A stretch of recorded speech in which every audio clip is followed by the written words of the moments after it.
All right, welcome everybody to tonight's Champion Blokes. Tonight I'll be interviewing Tim Taylor. So, g'day Tim, thanks for joining in tonight. Hey, that's all right. Good to be. I really appreciate you building up the courage to share your story. We've heard a little bit of your story over the last couple of weeks, and probably a little bit over the last few months as well. But it was good to be able to get together with you yesterday and have a bit of a chat. So why don't we kick off with your story in terms of your family? So you've got a couple of kids. Tell us about your kids.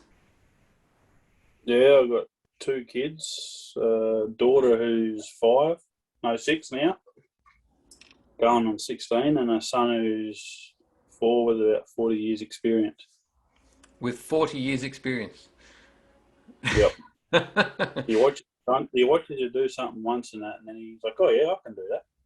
Fantastic. Wow, what a confident young man. And you mentioned yesterday that your daughter was, I think you said 6 going on 16 or something. Is that right? Yeah, it's a bit of an emotional roller coaster at the moment. Yeah, right. Some days they're scratching my head going, "What the hell do I do?" Yeah. So tell us a little bit about fatherhood and your what you're going through with managing these two little kids. Well, yeah, at the moment we're going through separation and all that, so I guess that adds to some of the emotion from them. And yeah, like Monday, Tuesday, I have the kids and that. Or Monday, Tuesday 1 week, and then the next week I have them from Friday afternoon right through to a Tuesday. Yep. So yeah, So, on the Monday, sorry, yeah, go on. I say on the Monday, I get up, get my oldest one to school and that. I've got to drive 100k round trip to the bus and back, halfway young and that, and yeah, so she very grudgingly wakes up in that in the morning for the getting onto the bus, and then Mum comes, helps and watches. Well, yeah, virtually does some jobs for me around the house and that, so I can keep the farm going, and watches my son when he doesn't want to come with me or Dad to do some work. So you're at home there with your parents on your farm? Yeah, I work at home on the farm and that with my father. Yep. Partnership.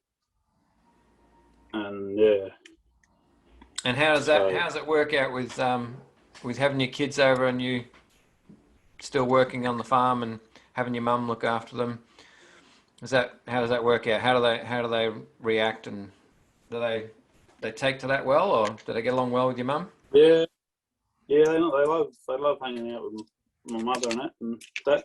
And yeah, Mum does some craft stuff and that, and a lot of patchwork and that. So sometimes she does craft and that with them, or they love being outside, so she'll get outside and she'll do something around the yard with them, or do something, awesome. Do all the weeding around the yard that I never get to. Fantastic. So you find it like being a father being easy with two young kids? How do you find it? Yeah, it's easy. Easy to an extent when they listen and do as they've been asked and that. Mm. And I guess other things in that around you, like work-wise and other stuff's running smooth and that, everything runs real good and that. But yeah, I guess like every parent's probably had the thing. It's like, what the hell am I doing wrong in that? And, yeah. Yep. And yeah, like we all have our battles and that. And some days, I guess what Mum's got them here with there and that, I'm out working and that and trying to work out my battles and get through my battles and that in my head. Yeah. While I'm out there at work. It can't be easy. It can't be easy for you. Not all the time. Mm. So sometimes things can get you down, um, and you said you had some battles there in the last quite a number of months. So you tell us when did you get separated? About early May last year, and that I was sort of there when we decided that we'd given it enough goes, and yeah, we decided to go our ways. Yep. And how do you think the kids have coped with this separation? What do you see from your kids as to whether they're coping or not? What sort of reactions do they have? I think the daughter, like Sophie, I think she just, I don't know, gets emotional and down and whinges just about the smallest things and that, and makes. I guess sometimes it feels like it makes a big thing out of a little thing. Yeah. So just having And then, has problems coping with what's going on. yeah, Yep. Kind of yeah, but understandable, isn't it, in this situation? yeah, Yep. And yeah, I think you mentioned to me that she was indicating that she would, love for you and your your ex-wife to get back together again. So they're sort of normal feelings you'd expect kids to have. yeah, yeah. Sometimes and that, and then she's also gone and said that, or kind of said that, Mummy said that it's quite okay if I was to meet someone else and that, and things that happen there. And then I suppose the kids' way of looking at it, she's like, I'd have a mother back on the farm again then. I'd like having another mother back on the farm again then. And yeah, I don't know. I wasn't quite sure how to answer that one. I was Yeah. just like, just see what happens. Yep. And so whilst you've got whilst you've got this battle on that you're working through in terms of your separation, you're still going through the separation. Um, Tell us about what happened, sort of where your thoughts were and your mind was sort of 6 months ago. Just, I don't know what's to do with how I was being treated or how I was being treated or being talked to or whatever and that. But I guess I just gotten to a point where I just felt worthless and I could never get anything right and things like that. Yep. Yep. And And we want to know more about your how you are feeling through this time. And as usual in our interviews, we'll keep our partners out of it. We're really yeah, interested in you, Tim, and how you feel and what your battle is in it. So tell us about your battle and where you got to. So you were feeling quite down, quite worthless. Tell us what was going through your mind 6 months ago. You're telling me yesterday. I don't know. I just got to a point.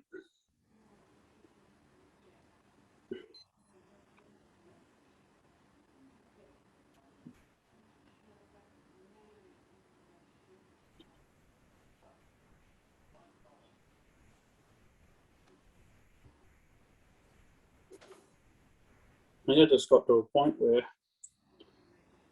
I just found it hard to keep going. Yep. You mentioned to me that Sort you of, you couldn't you felt like you couldn't make things right.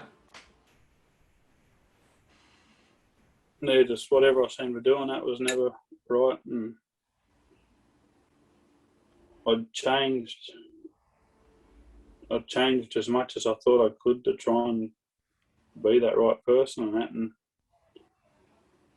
it just got to a point where I just almost followed through with taking my life.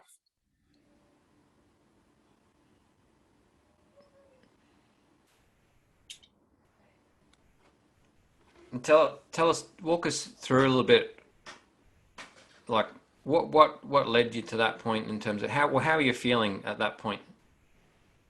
Can you describe a little bit more about? I know this is a tough conversation. I know you you're trying to put this behind you, and so this is a tough conversation to have. We acknowledge that, um, but yeah, just tell us what you're willing to share. Only where you want to go.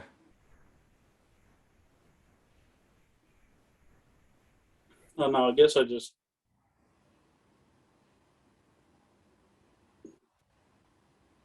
didn't know what to do anymore. Just couldn't find the answers or whatever to fix the problems and that. So Yep. So you mentioned to me that you were frustrated. yeah, so there's a lot of frustration in that, in it.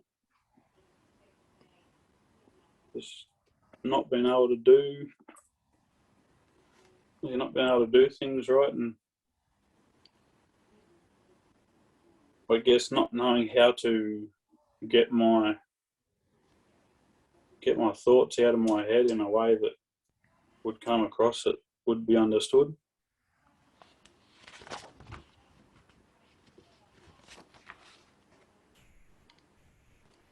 And yeah, just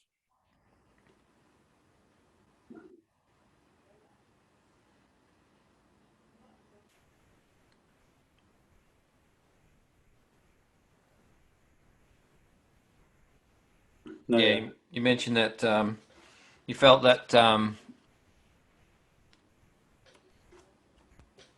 that whatever goalposts that you were trying to aim for, you just seemed to not be able to hit, and you felt like you kept stumbling and weren't able to sort of get anywhere.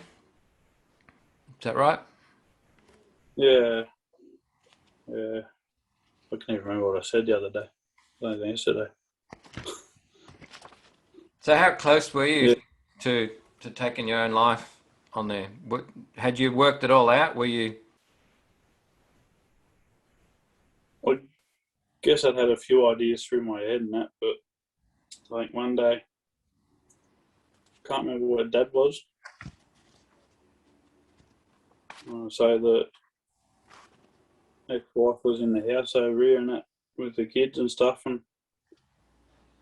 I was just sitting in the workshop, and there was a rope sitting there, so I'd made a hang, like the noose or whatever, and that, and just sitting on the seat looking at it and contemplating it. Yep. So you were pretty serious. You were pretty serious about it by the sound of it. So you must have hit a pretty low spot.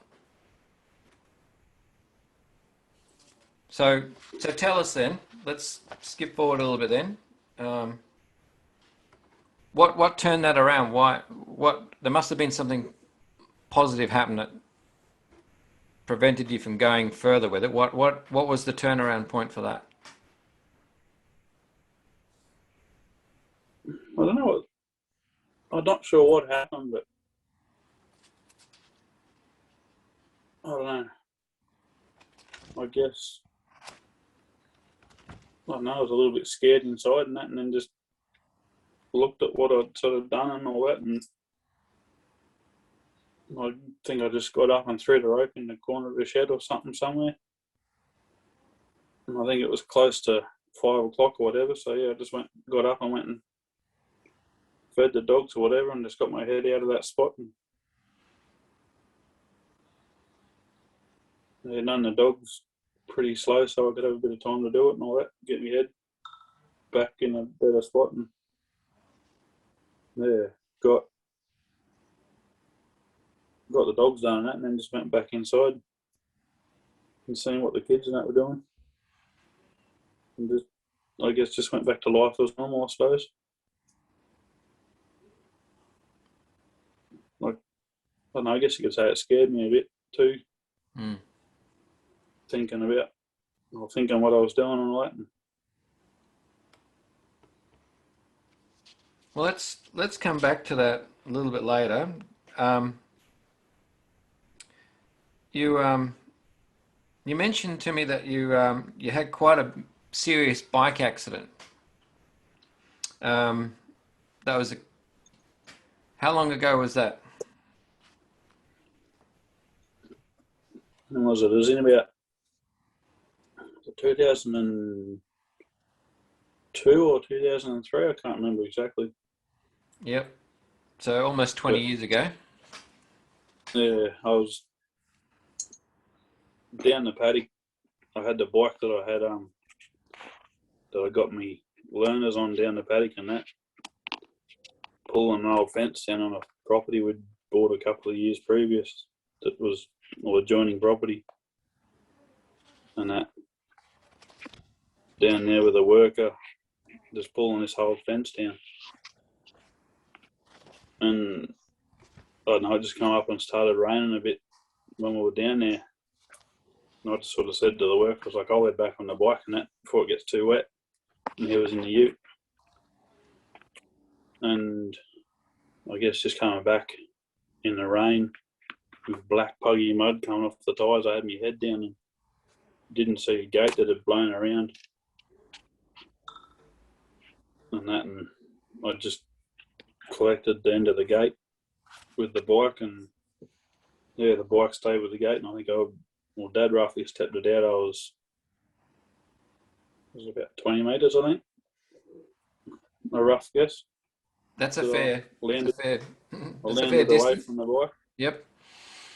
Yeah, and then I don't know, 15 or so minutes later, the worker found me laying on the ground and that there. So he flew back and got Dad. And yeah, I don't remember a thing. I'm just going off what I've been told. But yeah, I suppose, unconscious to a certain extent. And yeah, Dad and the worker picked me up and got me into Dad's ute, and Dad flew me into West Wyalong,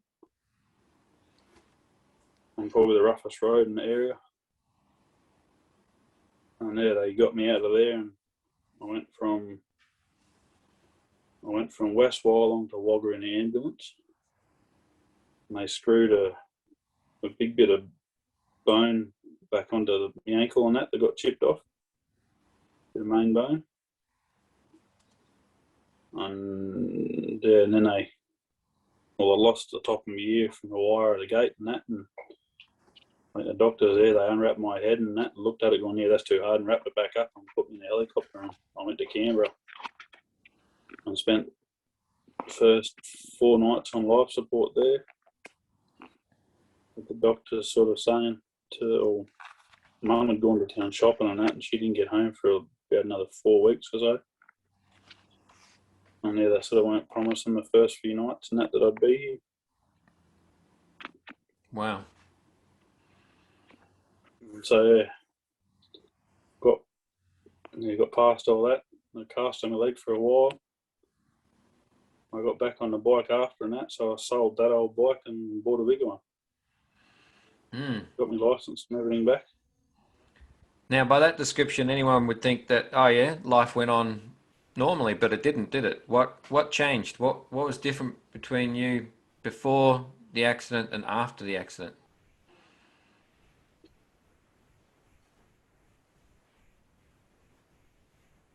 I don't know, I think before, how could you put it? I guess I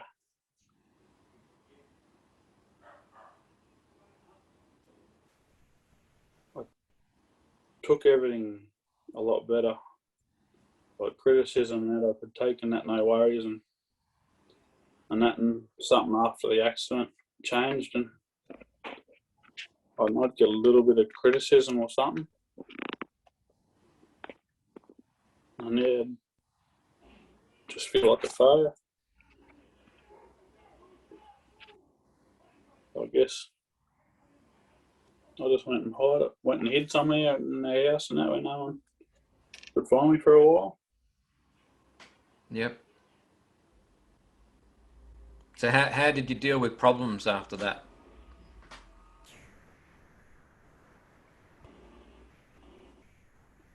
I don't know, I do my best not to cause any. Yeah. So avoid them, basically. Just trying Yeah, to avoid avoid them. them, and I Yeah. guess kept to myself a lot more. Yeah. So the other thing was that what was your relationship with God like before the accident and then after? You mentioned some key sort of things sort of Yeah, changed. before it was good and that, like I guess I'd sort of gotten to a point where I was really starting to be on fire for him and that, and I guess I could hear him more clearly and that, and then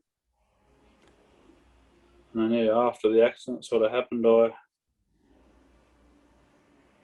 I guess I could still hear him and that, but I put a lot more self doubt into it then, I guess.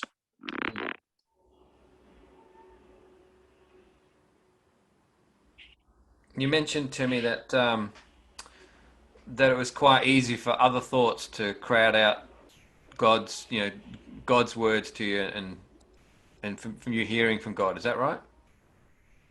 Yeah,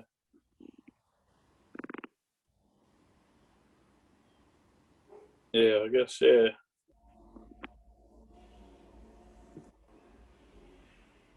Yeah, I guess there's a lot of second guessing to what he was saying and what I wanted to believe.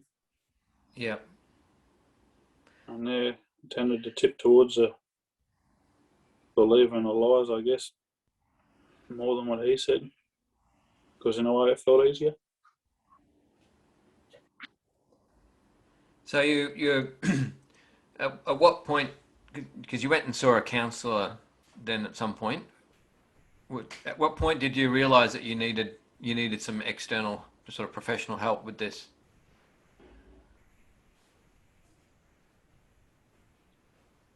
Well, I guess I'd gone. I don't know. I suppose it'd been mentioned a bit on and off, like by either one of my sisters or I can't remember if any of my parents said it or not, but yeah, I suppose my sister and that was the one I talked to when I was going through, when I had some of these battles and that. I talked to her and that, and she was good at helping me see otherwise. And she'd been to someone and that, and she sort of suggested I should come and have a talk. And well, that was in Sydney, so yeah, I only got one visit in that because it was 5 hours drive for an hour visit. Yep. Was that a long time after your accident, or was it like Yeah, is that more of a recent thing? probably no, it was probably 10 or 12 years, I suppose, after it. Yeah. So it was probably about 10 years sort of went by before you realised that you're going to need some extra help with this, and then managed to get to it. Yeah, I don't. Yeah, I suppose I'm not sure if I realised that I needed that extra help and that, or Yeah. whether I just sort of went and done it. I guess what I'm trying to say is that you've been battling it for a while by yourself, Yeah, right? So would have been pretty hard going. at times it was. Yeah, So at some point though, you were then diagnosed with having some depression and anxiety, right? yeah. Well, just When was that? Where does that fit in the picture? oh, be what, 2.5 to 3 years ago, I suppose. We, me and the wife and the kids and that, we'd sort of, well, I'd been talked into changing churches and that because I've been going to the one church my whole life with my parents and that. And yeah, sort of told that we need to find our own friends and a bit of our own life and that, but I don't know. I was quite happy at the other church, but it was still good finding this other church.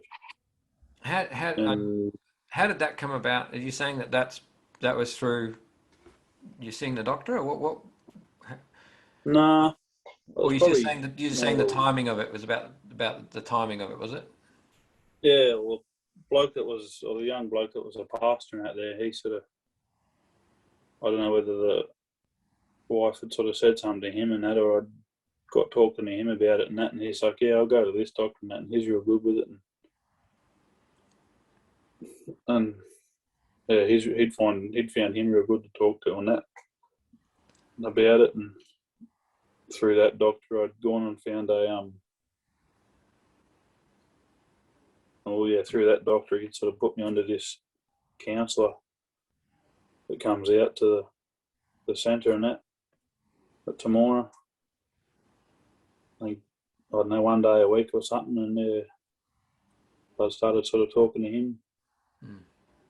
Him then, and went on the plan, and yeah, it's been just over 2 years I've been talking to him now. And what was he able to do for you? I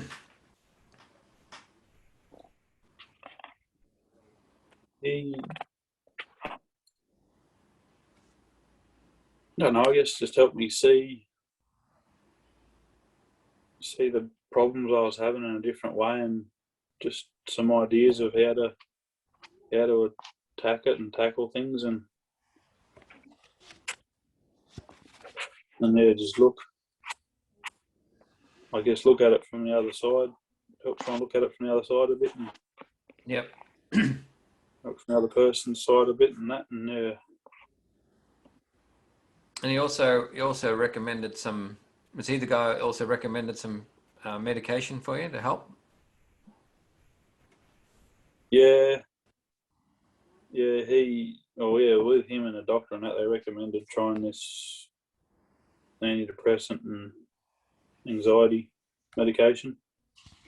All right. So just briefly, just give our fellas a bit of an insight. And what did one of your low days look like prior to the medication? What was a typical low day for you? What did that look like that you described to me yesterday? Do you remember?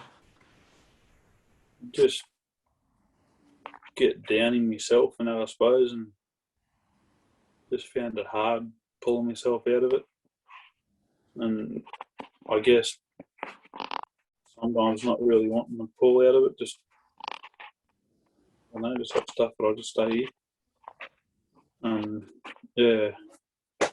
You mentioned to me that it was like a dark looming cloud. Was that right? Yeah, I suppose it just felt like, yeah, that was it. It just felt like, yeah, you walk around with a dark, like a grey cloud sort of hanging over you, and I guess just not making it a nice clear day, or keeping your mind a bit fuzzy, I suppose. Yep. All right. As to what? Yep. Yeah. All right. And then you were so you had some counselling, and he told you how to, I guess, view some things a bit differently, but he also helped you with some medication. So what does a sort of a low day look like now that you've got some support, and you've got some sort of medical help there as well? What does that look like compared to previously?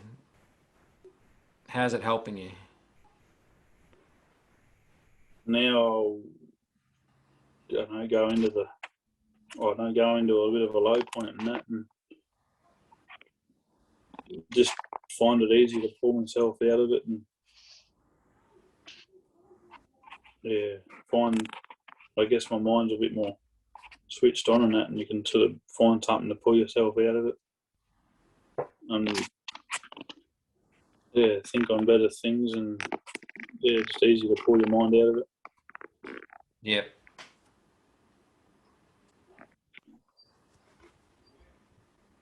I guess makes it a bit easier too. Like your head's not in a bad spot, so you don't feel so bad calling someone and saying, "Hey, look,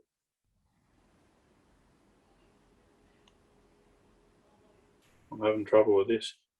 Yeah, need some help. You're in a frame of mind where you can actually reach out, right? That's what you're saying.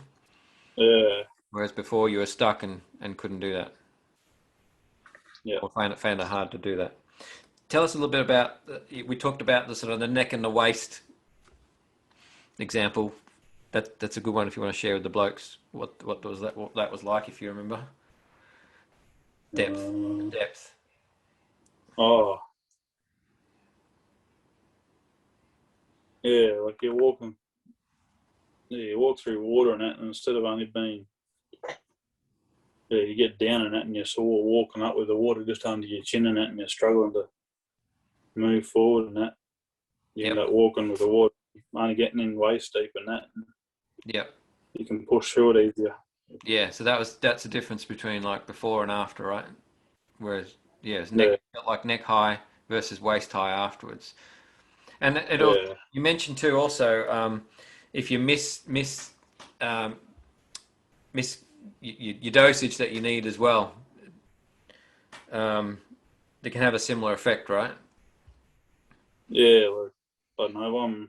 I guess I got a bit of a routine at home. I get up in the morning and try and make it the first thing I do when I get into the kitchen. Take it, and then I'll get myself ready to have brekkie and that, and I'll get things ready to have brekkie. No, I know I've taken it, and then I know if I go away for the weekend or go somewhere, I guess I'm thrown out of my routine and that, and normally forget about it. But I guess what does it takes about 3 or 4 days, I suppose, for it to get a lot of it to get out of my system, and then yeah, I don't know. I was driving home and that, and all of a sudden, just I guess it just hit me. It's just like, what the hell is going on? And I felt like crap. And everything was going fine, but it felt like everything was going wrong. Mm. And I don't know, I think that's when I got home or getting closer to home, I realised that I'd forgotten to take my medication. And is that And then, yeah, easy to do to forget? sometimes, Yeah, yeah. So I yeah, guess it just shows the importance of that of what you need, right? That medication is really important to help you, like you said, um, uh, get unstuck quicker, not go as deep, not go up to your neck, but only maybe up to your waist. It doesn't mean you don't have your lows, and like the rest of us blokes, we've all got lows. We all have our lows and we all have yeah, our highs.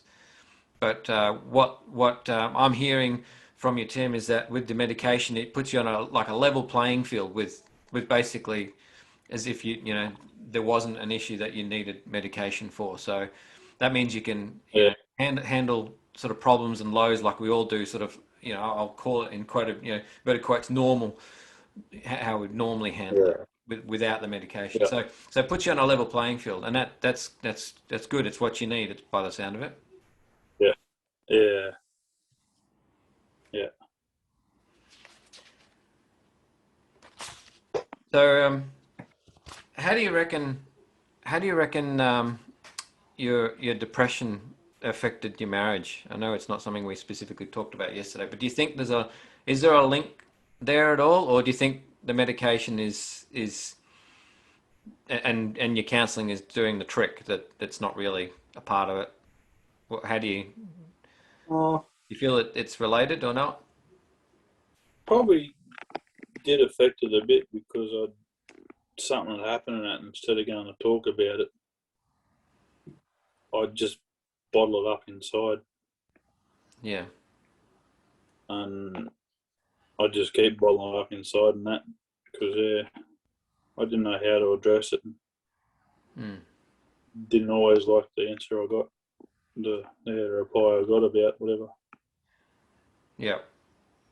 Well, I mean, I have to say that it's hard enough without having without having depression as something you've got to battle as well, and anxiety, as you mentioned to me yesterday. I guess to be able to express as a bloke, right? To be able to express your feelings Yeah. and how you're feeling anyway. So I would imagine, and I'm only imagining, you tell me if I'm wrong, but that you would have to be finding it twice as hard to actually be able to push through some of these barriers and be able to communicate effectively with your partner. Would you agree on that or? Yeah, yeah. Yeah, well, I suppose it's always good to talk about things and that, and I guess not have anything on your plate that's bothering you and that makes, I guess it makes life run smooth for both people. If you can talk about things easily and that. Yeah. And I think you mentioned yesterday that you've come a long way, because now you're saying that you can now more easily sort of identify where these thoughts are coming from, and you've got a bit of a more of a clear head. And there's some other things that sort of things that you can do now to keep yourself, I guess, from getting into the lows and getting yourself out. What are some of those things that gets you out of the lows and encourages you? What's some of the positive things? Yeah, well, I don't know. I love listening to music and that, so I normally go to that. I've got a bit of a playlist of songs and that well, worship songs or just other songs that I find uplifting and that. Or, oh no, mate's got me onto some podcasts and that and audio books or something. So I spend a fair bit of time in machinery and that, and it's got it there. I'll put one of these books on or listen to a podcast or something. And virtually feed myself good stuff. Yep. And what else? What else? What else helps you these days? Anything else? I guess I guess the head just always running around and that and think of things. So I'll pray for just people come across my mind and I'll just pray for them and that. It might not be nothing big, but just yeah, I guess just always trying to think of others and have that thought that there are people out there that are in worse positions than me. Yep. So you always look at it as if the situation could be worse, right? But Yeah, not as worse as it could be, and so therefore you see a way out, right? That's what you're trying to say. yeah. And you mentioned yesterday that keeping your head in a good space was something that helped. How do you keep your head in a good space? What do you do to? What else do you do for that? Oh no, guess I've gotten to the point where I can, yeah, well, I do identify if I'm sort of starting to go that way, and I'll start thinking of other things and think of better things and stuff like that. Yep. And you mentioned um, a Bible verse, and I looked it up. It's I think it's Philippians 4:8 NIV version. Um, Yeah, yeah. One of the other blokes was shared it in the which, thingos. is Yeah, this the like, one? No, can I read it out? yep, It says so Philippians 4:8, chapter 4, verse 8. Finally, brothers and sisters, whatever is true, whatever is noble, whatever is right, whatever is pure, whatever is lovely, whatever is admirable, if anything is excellent or praiseworthy, think about such things. yeah, That's one of your uh, ones that you go back to? yeah, yep. And how does that help? I don't know. I guess it gives you, no, it makes you think. I don't know. It helps me think. It's just like, well, there is other people out there that are suffering. I don't know, life threatening illnesses and things like that, and sort of what I've got and what I have and what I've got to live for, and that's really good. And yeah, I suppose you mentioned it all through that Bible verse and that, and I guess it's just to think about them things. Just always just trying to keep my mind positive. Absolutely, that's good. Good stuff. Good stuff, Tim. So we're going to be looking to wrap up a little bit here, but what we want to do now is we just want to know what you're looking forward to, Tim. What are some of the things you're looking forward to? I don't know. One day I'd love to find that right person to spend the rest of their life with, and that, and yeah, I guess do some more. I'll do a bit more travelling and camping and stuff with the kids and on my own and things like that. Just, I guess, enjoy the small things of life like that, camping, and I suppose a little bit of fishing. I haven't done much fishing in my life, but I normally end up catching sticks and snags and stuff like that. So it's sort of a bit of a turn off when you don't catch many fish. That's fair. That's fair. But I'm sure you'd get a lot out of camping with your kids there. So, what's a couple of bits of gold there you'd like to leave with the blokes? I'm sure that there's lots of gold already in your story there that a lot of blokes will be able to relate to. It's fantastic. Thanks for sharing. But what's a bit of gold there? Something that you've listened to or something that maybe you'd like to share with the blokes? Yeah, well, one of the books I've been listening to, I think I listened to it about 5 times now. It's Facing Your Giants by Max Lucado. And there's one of the bits in there, he says, what is it? It's focus on your giants, you will stumble, but focus on God and watch your giants tumble, I think. Focus on your giants and you'll stumble, and focus on God. Focus on God and watch your giants tumble. Watch your giants tumble. That's awesome. I love it. And yeah, I guess just get your eyes on the horizon, I suppose. Good on you, Tim. Now you've got a song that you'd like our blokes to listen to, which I've got lined up, and those who are watching the recording can go and Google it too on YouTube. It's "Long Road to Glory" by Steve Grace. Why did you choose that song? I don't know, I guess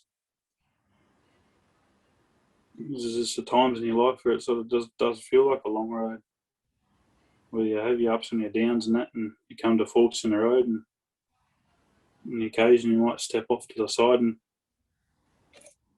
after whatever's happening, that you're like, crap, I knew I was going the wrong way. And yeah, just I guess every day and that you have your battling, the devil's there right behind you, standing, I suppose, behind God and that, trying to yell over him, I suppose. Mm. So it just feels like that long road that you know where you want to get to, but yeah, sometimes it just, the light doesn't seem to get any closer. That's good. That's good, Tim. Tim, I want to thank you so much for your time tonight. You are a champion, son of the king. Don't you forget that. And thanks very much for having the guts to share your story. It was a real personal story that you shared tonight, and we all appreciate it. So thank you so much. It's all right. Thanks for listening.